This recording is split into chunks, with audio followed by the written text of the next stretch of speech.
नमस्कार। चलिए पहले तो सबसे पहले बधाई ले लीजिए। आज नवमी है और दुशहरे की फिर कल दुशहरा है तो उसकी भी बधाई एडवांस में। आज एक छोटा सा वीडियो मैं बनाना चाह रहा हूँ। देखिए, मैं ना एक एक दो जर्नलिस्ट हैं, मैं नाम नहीं लेना चाहता, वो राजस्थान में इंटरव्यू ले रहे थे। ठीक है, सबसे पहले मैं उसी पे आ जाता हूँ। तो वहाँ पे भाई लोग क्या बोल रहे हैं, जो वहाँ पे रहने वाले लोग हैं, वो भोली भाली जनता है, उनके विचारों के समझ में ज़्यादा चीज़ आती नहीं है। जो पत्रकार भाई या जो लोग समझा देते हैं वही समझ जाते हैं। वो कह रहे भैया यहाँ का उसूल है कि हर 5 साल पे सरकार बदल दी जाएगी। अब भैया एक चीज़ बताओ, उसूल है का क्या मतलब है? अगर तुम्हारा यही उसूल फॉलो किया जाए तो फिर कोई कोई सरकार काम ही क्यों करेगी? वो तो भैया 5 साल जो है लूटेगी आपको और आपके फंड्स गायब करेगी, इधर उधर करेगी।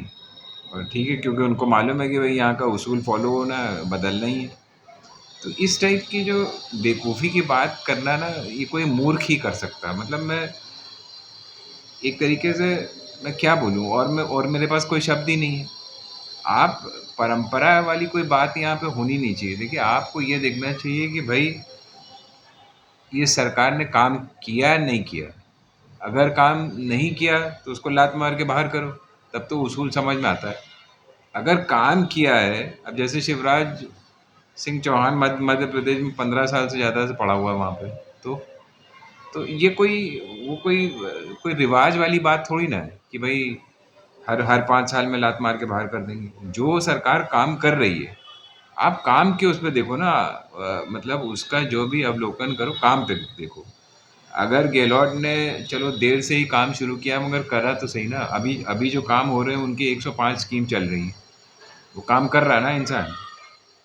तो उसके बावजूद भी अगर आप कह रहे हो कि नहीं भैया हम तो रिवाज के हिसाब से चलेंगे और ये उसूल है यहाँ का और फलाना है दिमाग का, ये तो देखिए कोई मूर्ख ही ऐसे बात करेगा। तो मैं आपको बस दोबारा वही बात रिपीट नहीं करना चाहता, बट आपको काम के बेसिस पे जज करना चाहिए। ठीक है? और अगर आप इस टाइप के रिवाजों में पड़े रहोगे तो कोई सेंस ही नहीं है। अगर अब कल कल को आप बोलोगे भैया हर हर 5 साल बाद हमें अपनी बीवी बदल देनी चाहिए, ये तो उसूल है, ऐसे ऐसे कहीं होता है? तो फालतू की बातें, मतलब ऐसा बोलना ही बेकार है ना। आप खुद सोचो कि आप क्या बोल रहे हो। आप देखो, अगर वो काम कर रहा है, उसकी काम करने की नीयत सही है कांग्रेस गवर्नमेंट की, तो आप उसको दोबारा चुनो। दोबारा चुनोगे तभी तो आगे वो बढ़ेगा। अगर आप अब सोचते हो कि भाई अगले साल 5 साल आपने चुन लिया और फिर वो लोग काम बंद बंद कर देते हैं, तो बिल्कुल आप लात मार के बाहर करो। आप क्या बाहर करोगे? कांग्रेस खुद ही बाहर कर देगी। आपको क्या लगता है कि राहुल गांधी या खड़गे साहब ये सब बर्दाश्त करेंगे कि आपने स्कीम चालू करी और दूसरी दफे जब चुने गए और वो आपने बंद कर दी? बर्दाश्त करेंगे? कभी कभी नहीं करेंगे। वो खुद ही लात मार के बाहर कर देंगे। तो फिर ये ऐसी चीज़ों में मत पड़िए, ज़्यादा अच्छा रहेगा। आप जो है ना, बस मैं ये कह के यहाँ ख़त्म करता हूँ कि यहाँ रिवाज रिवाज का कोई मतलब ही नहीं बनता है। काम काम मतलब होना चाहिए, बिल्कुल सबसे पहला और सबसे आखिरी यही होना चाहिए। काम किया है तो दोबारा चुनो, नहीं किया तो लात मार के बाहर करो। ठीक? चलिए आगे बढ़ते हैं। अभी देखिए, अभी आज खड़गे साहब ने एक लेटर लिखा है प्रधानमंत्री के नाम से, और बहुत वाजिब बातें बोली कि भैया ऐसा है कि आप ये गवर्नमेंट मशीनरी का मिसयूज़ काहे कर रहे हो, आर्मी का मिसयूज़ काहे कर रहे हो। मतलब उन्होंने ये सर्कुलर निकाल दिया है कि भाई जो हमारी स्कीम्स हैं, उनको जो है आगे बढ़ाया जाए, गवर्नमेंट के एम्प्लॉयज़ आगे बढ़ाएं, आर्मी आगे बढ़ाए। ये क्या मतलब भाई? पहली बात तो ये है कि जिस पीरियड में तुम ये सब करने को बोल रहे हो, उस पीरियड में ऑलरेडी कोड ऑफ कंडक्ट लगा हुआ है इलेक्शंस का। तो आप किसी भी, मतलब पहली पहली बात तो आप गवर्नमेंट के एम्प्लॉयज़ को ऐसा कोई डायरेक्शन दे ही नहीं सकते जो जो कोड ऑफ कंडक्ट वायलेट करेगा। वो अलग बात है कि आप उसको ऑल इंडिया लेवल पे कर रहे हो बेस, मगर वो उन उन क्षेत्रों में भी तो जा रहा है जहाँ पे इलेक्शन चल रहा है। तो क्या मतलब है वहाँ पे आप ऐसी ऐसी बेहुदा आप वो कर रहे हो? या तो आप क्लैरिफाई करते कि भैया ये 5 स्टेट्स हैं, इसमें इसमें नहीं लागू होगा। तो वो भी नहीं किया। क्योंकि आप बेशर्म हो चुके हो ना। बात तो यही है, आपको कोई मतलब ही नहीं है किसी चीज़ से कि भाई ठीक है, हम जो भी कर रहे हैं बिल्कुल सही कर रहे हैं। तो खड़गे साहब ने बिल्कुल सही टोका कि ये सब क्या बेकार की बातें हैं कि मतलब आप, पहली बात तो सरकारी तंत्र का आप इस तरह मिसयूज़ नहीं कर सकते, ठीक है? अगर आपको प्रचार करवाना है तो आप अपनी जो है पब्लिसिटी डिपार्टमेंट है आपकी पार्टी का, उससे कराइए। सरकारी लोग आपके लिए किस लिए प्रचार करेंगे? वो सरकारी नौकरी करने आए हैं कि आप आपके लिए काम करने आए हैं? और दूसरी बात ये है कि अभी अभी कोड ऑफ कंडक्ट चल रहा है, इलेक्शंस का वो हो रहा है।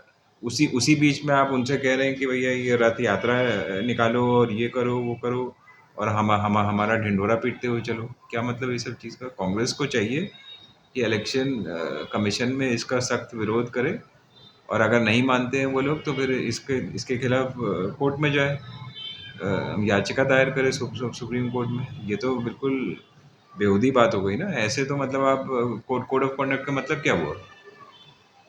तो ये दोनों चीज़ मैं उठाना चाह रहा था आज, और आशा है कि इस पे कार्रवाई होगी। और जो मैंने राजस्थान के बारे में भी बोला, वो राजस्थान के वासियों आपके भलाई के लिए मैंने बोला। अगर आपको समझ में बात आ गई तो ठीक है, नहीं आई तो फिर मैं उसके लिए तो कुछ ज़्यादा कर भी नहीं सकता।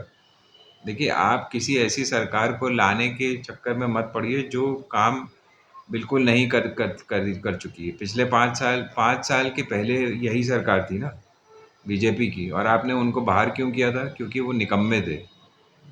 वो रिवाज के तौर पे बाहर किया है या नहीं किया मुझे नहीं पता, बट उन्होंने काम कुछ भी नहीं किया था।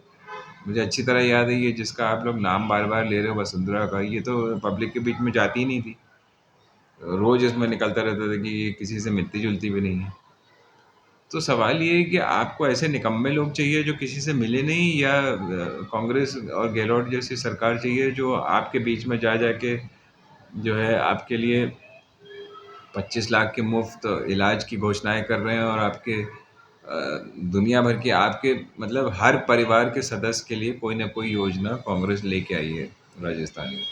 स्टूडेंट से लेकर, औरतों से लेकर, वृद्ध लोगों को लेकर, युवाओं को लेकर, बिजनेसमैन को लेकर, स्टूडेंट्स को लेकर, सबके लिए कुछ ना कुछ योजना चल रही है। अगर आँख खोल के आप देखो, और जिसने नहीं देखा वो देख ले। इतनी सहूलियत मिलने के बाद भी आप चाहते हो कि आप मतलब ऐसी सरकार को सिर्फ रिवाज के तौर पर बदल दो, तो मुझे मुझे तो समझ में नहीं आता कि आपके लिए मैं क्या वर्ड इस्तेमाल करूँ।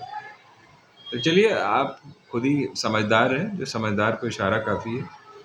इतनी स्कीम्स चल चल रही हैं तो उनको आपको चलने देना चाहिए, और आप 5 साल उनको और ट्राई करिए। बीच में और बढ़िया होगा और आगे ही बढ़ेंगी, पीछे तो जाएंगे नहीं वो लोग। तो बस इसी शब्दों के साथ मैं अपना वीडियो यहाँ पे अंत करता हूँ। उम्मीद है कि आपको मेरी बात समझ में आ गई होगी, और थोड़ा सा कड़वी तरीके से ज़रूर मैंने बोला, मगर मुझे और कोई तरीका समझ में नहीं आता। क्योंकि देखिए, सच्चाई बोलने से मैं कभी पीछे नहीं हटता हूँ, और मैं बिल्कुल सच्चाई आपको बताने की कोशिश कर रहा हूँ। ये रिवाज का चक्कर और ये वहम और ये वो मैं पढ़ता ही नहीं हूँ। मैं तो जो जो ज़मीनी हकीकत है उसको देख के आप वोट वोट करिए तो ज़्यादा अच्छा रहेगा। जय हिंद, जय भारत।